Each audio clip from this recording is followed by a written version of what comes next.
Hello everyone, मैं हूं आपका दोस्त निशांत और ज्ञान सफारी में आपका स्वागत है। आज हम बात करेंगे विश्वविख्यात कवि, साहित्यकार और दार्शनिक रविन्द्रनाथ टैगोर जी के बारे में, जिन्होंने अपनी रचनाओं से केवल भारत में ही नहीं बल्कि विदेशों में भी अपना लोहा मनवाया और अपनी सुप्रसिद्ध कृति गीतांजलि के लिए नोबेल पुरस्कार प्राप्त किया। तो चलिए जानते हैं इनके जीवन की पूरी कहानी और विश्वविख्यात लेखक बनने के सफ़र के बारे में। रविन्द्रनाथ टैगोर, इनका जन्म 7 मई 1861 को कोलकाता, इंडिया में हुआ था। इनके पिता देवेंद्रनाथ टैगोर ब्रह्म समाज के अग्रसर नेता थे। रविन्द्रनाथ अपने परिवार में सबसे छोटे थे। टैगोर जी को बचपन से ही औपचारिक शिक्षा पसंद नहीं थी।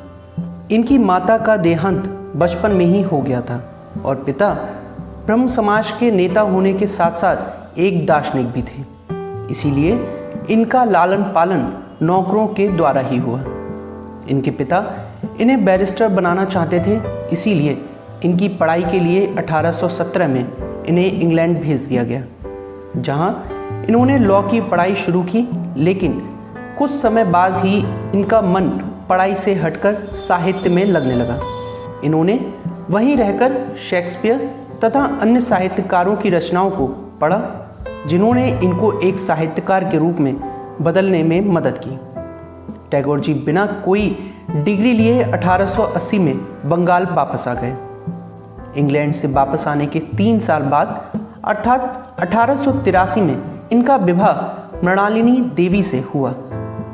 टैगोर जी ने इंग्लैंड से वापस आने के बाद से अपना अधिकतर समय सियाल में बिताया, जहां इन्होंने ग्रामीण परिवेश को काफ़ी करीबी से जाना, जिसका असर इनकी रचनाओं में भी देखने को मिलता है। 1890 में पब्लिश हुई इनकी पोयम कलेक्शन बुक मानसी इनके लेखक बनने के सफ़र में एक मील का पत्थर साबित हुई, जिसके कारण ये बंगाल में जल्द ही फेमस भी हो गए। इनका 1891 से 95 का जीवन एक लेखक के रूप में बहुत ही अच्छा रहा, जिसमें 3 वॉल्यूम लॉन्ग गल्पा गुच्चा स्टोरी पब्लिश हुई। टैगोर जी ने अपनी कृतियों में गरीबी, जाति प्रथा और ग्रामीण जीवन का यथार्थ और बहुत ही मार्मिक विवरण किया है, जिसने उन्हें आम लोगों के बीच और भी फेमस किया। 1901 में ये अपने परिवार के साथ शांति निकेतन चले गए और आगे का लेखन कार्य इन्होंने यहीं पर रहकर किया। साल 1912 में इनकी सबसे फेमस रचना गीतांजलि पब्लिश हुई, जिसका बाद में इंग्लिश में भी ट्रांसलेशन किया गया, जिससे इनकी इंटरनेशनल पॉपुलैरिटी तो बढ़ी ही, साथ ही गीतांजलि के लिए इन्हें 1913 में साहित्य का नोबेल पुरस्कार भी दिया गया।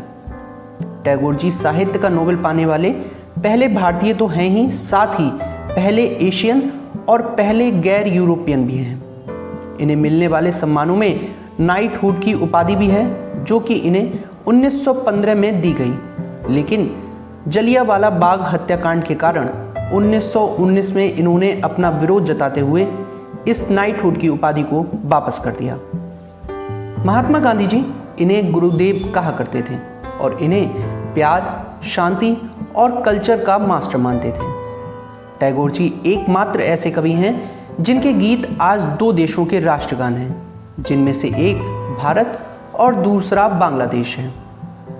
टैगोर जी के जीवन के अंतिम 4 साल बहुत ही परेशानी और पीड़ा में व्यतीत हुए और 7 अगस्त 1941 को लंबे समय से बीमार होने के कारण इनकी मृत्यु हो गई। तो दोस्तों, ये थी पूरी कहानी रविन्द्रनाथ टैगोर जी की, जो कि एक महान कवि, साहित्यकार और लेखक थे। अगर आपको ये वीडियो पसंद आया हो तो इस वीडियो को लाइक करें, शेयर करें और ऐसे ही इंफॉर्मेटिव और इंस्पायरिंग वीडियोस के लिए चैनल को ज़रूर सब्सक्राइब करें और साथ ही बेल आइकन को प्रेस करना मत भूलिएगा, जिससे कि हमारी कोई भी नई वीडियो आपको तुरंत नोटिफाई हो सके। Thank you so much.